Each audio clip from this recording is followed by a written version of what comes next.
dhowath nam chumbi jokanyono mane riwruog midendo ni Movement for the Defense and Democracy MDD badema Mombasa. Koro konegi kore mar chiwo pachgi kaluwore gi wach yiero mokalo.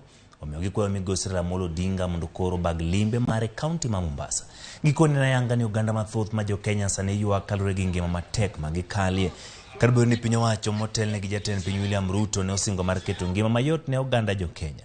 Gino margi en ni romo mopogore ma migosi Raila Odinga kaachiel kod lange bag counties mopogore pachoka biro konyo e reso ngima jo Kenya. Bang' kete tim paro ma biro chiwnegi mago jo Kenya mantie tunge Kenya mangima.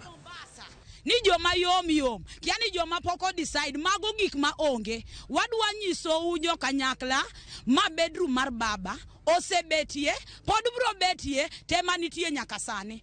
Raila Amolo Odinga baba mamarwa wakwai ni mapiyo kaka nyalore. Baba bika wahinyore gi dholuo wahinyore. Mombasa wan matek. Mara riyo, kong'e adier ni no kaw president gi yo mara adier, ong'iswa ratiro mano chung kano campaign gi gik mano promise jo Kenya no biro timo negi. Nekech gik matimore sani, jo wadwa opogore. To be kigi moro wuondwa winjo ko wacho ni baba luorore dwaro handshake. Wan ok wadwaro handshake. Handshake wang ni ok wadwaro. Wadwaro our lodge mane ukawo gi thuon. Sani waonge hospital onge thieth. Sikul rwako nyathi from 1 sani ne en 80,000 gi wiye makionge go to kidhi.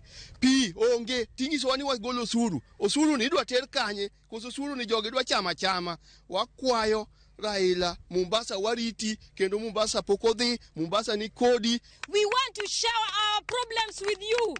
We want to tell you baba Kenya is no more, but with you Raila Amolo Odinga we know Kenya is going somewhere.